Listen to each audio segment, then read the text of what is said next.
Imagine this, you're about to buy a company, the deal looks fantastic, the numbers stack up and you're ready to sign, but then at the last minute, you find out that you're not just buying the business, you're inheriting massive hidden costs. Huge dilapidation claims on the premises that you didn't know about, and potentially tens of thousands in redundancy entitlement for staff that you don't really need. Now that is exactly the situation one buyer we worked with faced. If he'd have gone ahead with it, it could have wiped him out financially. Instead, we stepped in, we helped him structure a smarter deal that was compliant. He purchased just the assets of the business on terms and not the liabilities. Then the staff were properly supported to claim redundancy. And the owner who was going out there, who sadly had just lost a partner, she was able to walk away with some dignity. No one was left behind, and the buyer got the business that he wanted without the risks in a compliant way. In this video, I'm going to break down exactly how we did it, and more importantly, what you can learn if you're ever in a position of buying or selling a business. Because one wrong move, it can cost you a lot more than you think. Chris Worden, director first. Let's get into the meat and potatoes of this. So, there's a lady who sadly lost a partner not so long ago. They'd run this business for years and years, and she got to the point where she didn't really have the appetite to carry on with it. The debts were, there was about £150,000 in debts, and it was made up of a C-bills loan that was less than £250,000, so it wasn't personally guaranteed. There was some VAT, corporation tax and PAYE in there, and there were some suppliers that she traded with for many, many years. Now, okay, the business actually had become insolvent, but it had a good reputation, there was a good client base, and the guy who was interested in purchasing it, his plan was to add this business onto his company, which is about an hour and a bit down the road, and it was a bolt-on, okay? So when he's looked at this, they'd agreed a price, and the price was numbers that made sense to him. But then he got blindsided by a couple of things. One was the rent. If he moved that business out of that company, and if he essentially bought the limited company, okay, he would inherit the lease that had been signed, and there were a few years left on the lease. So if he'd have moved out, the company could have still been liable to pay that rent. Not only that, on this lease, there was dilapidations claims. And what that means is at the end of the term, you've got to put the building back to the original state. Now, although he couldn't quantify that, there was a real good chance that that could have racked up tens of thousands of costs for his new company, okay? Now, this was the thing that he wasn't expecting.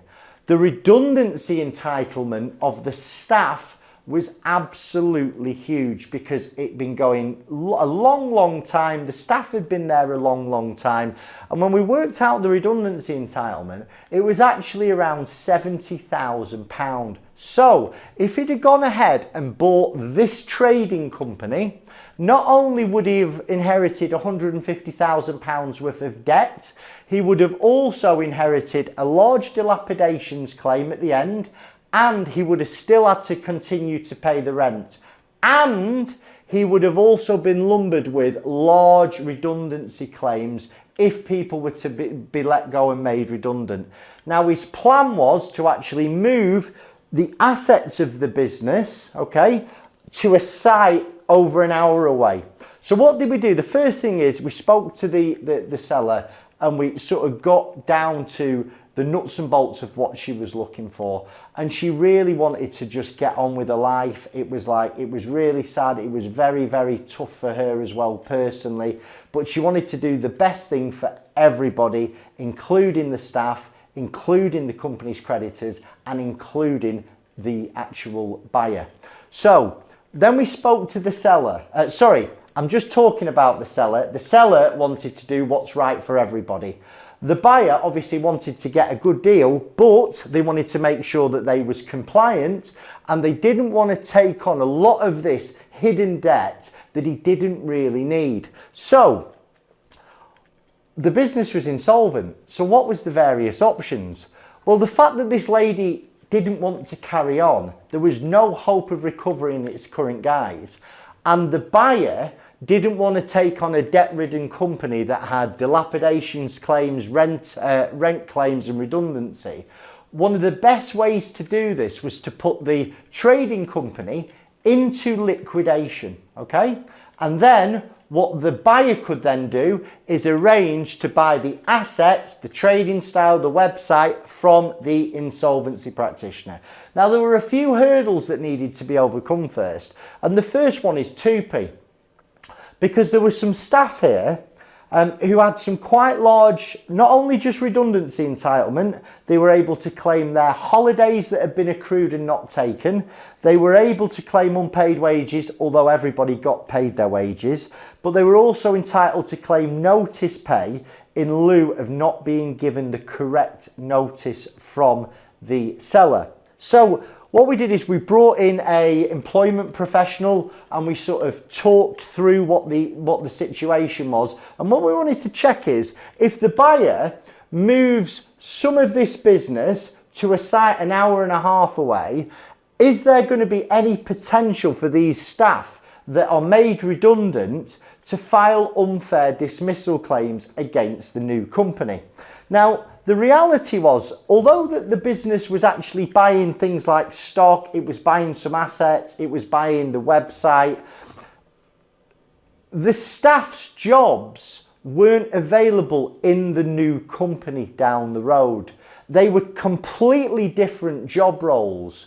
Now, once he'd had a chat with the employment lawyer, it was decided that TUPE isn't going to apply here. So once the staff are made redundant, they will be able to file their redundancy claims at the redundancy payment service, and they will all get paid their money that they're due. And some of it was quite sizable entitlements.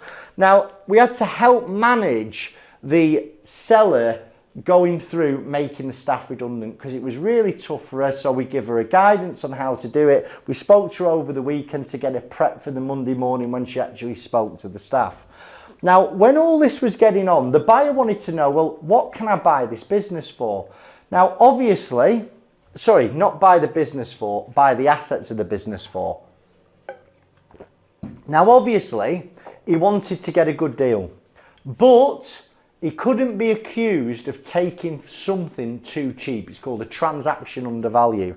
And what his decision was is, because it, again, on the advice of the employment lawyer, he wasn't going to buy the assets pre-appointment. He was going to buy the assets from the liquidator once they've been appointed. But what he did do, to give himself some clarity, is we helped him instruct an agent to value the stock, the plant and machinery, the goodwill, and we got a valuation. And the valuation come back, I think it was between 20,000 and 15,000. So ex situ 15,000, in situ 20,000. Now, this is not an in situ sale, so he's basically taking the assets of this business and moving them an hour and a half down the road. So the agent recommended a sale at £18,000, okay? So that's what he was buying the business for, £18,000. He's getting rid of the creditors, the C-bills, the HMRC. He's actually going to sort the suppliers out because he needs the suppliers to continue to trade. He doesn't legally have to do it, but he spoke to them all and said, listen, I'm going to make you whole in the new company. And he obviously loses the dilapidations and the rent claim because there was no personal guarantee signed by the director, therefore they would go into the liquidation. And all the staff, because there wasn't enough money in the bank to pay the redundancy, the staff will make claims to redundancy payment service and get their money paid out. Now we now know what he's going to be able to value the business, buy the business back for. We've had an agent confirm that that's a good offer, and we've introduced him to one of the insolvency practitioners so they're aware of what's going on. Now, what happens next is there's going to be a break in service. He's going to actually, the clients of this business won't get service for a couple of weeks. And it also shows that there's a clear break in employment. So everybody who's been made redundant, okay, it's not as if that they've just taken and moved their jobs down the road. Okay, there's going to be a break in this business for a couple of weeks. So what the outcome here is, there's a number of things that have happened. The seller has been supported through putting their business through an insolvency process, okay? We've been on the hand for it day and night when she needs a call. We've been taking calls at weekend to make sure that she feels taken care of and looked after. She was really frightened, didn't really know what to turn. It was all very confusing, okay? What we've done for the staff is made sure that they're fully supported. They're all able to make a claim with the redundancy payment service, and their claim should be paid out, depending on how busy the RPS is, in sort of 4 to 6 weeks. We've then assisted the seller and the buyer in getting an independent valuation, because if the seller sold it too cheap and then the business went through an insolvency process, well, the insolvency practitioner could actually accuse the seller of selling it for an undervalue, and then they could either go after the seller or go after the buyer. So by introducing an independent agent to value this business and get a report done, that has protected both the buyer and the seller.